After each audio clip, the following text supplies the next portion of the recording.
High বন্ধুরা, কেমন আছো? আশা করি সবাই ভালো আছো। আজকে চলে গেছিলাম কলকাতায় আমার বাড়িতে, সেই ভিডিওটা তোমার সাথে তুলে ধরলাম। যাওয়ার আগের মধ্যে এখানে নাস্তা করে নিলাম, এক কাপ চা খেয়ে নিলাম বন্ধু। তারপর নিলাম বন্ধুরা মিষ্টি, দেখো কত রকমের মিষ্টি, কোনটা ছেড়ে কোনটা নিই। তখন মিষ্টি নিয়ে নিলাম। পর বন্ধুরা মিষ্টি নিয়ে হাঁটতে শুরু করলাম। টিকিট ঘরের সামনে কি ভিড়! ফাইনালি বন্ধুরা টিকিট হাতে পেয়ে গেলাম। কি দরকার? ট্রেনে উঠে বন্ধুরা আমাকে যা বললো, सबर करो, बोला धक्का मुक्की नहीं करने का, आराम से लेने का। हाँ জাস্ট একবার বাইরে ভিডিওটা দেখো, কি সুন্দর পরিবেশ। তারপরে বন্ধুরা দমদমে নেমে পড়লাম, নেমে চায়ের দোকানে চলে গেলাম। ফাইনালি হাতে চা পেয়ে গেলাম। চাটা মুখে নিতে বুঝলাম বন্ধুরা চাটা 5 টাকা ঠিকঠাকই আছে।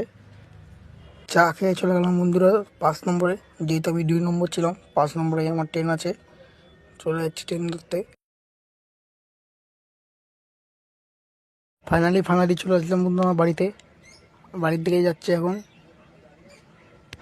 যদি ভিডিওটা ভালো লাগে লাইক কমেন্ট শেয়ার করবে আর চ্যানেলটাকে ফলো করে দেবে। আরও আসছে নতুন ভিডিও আনবো।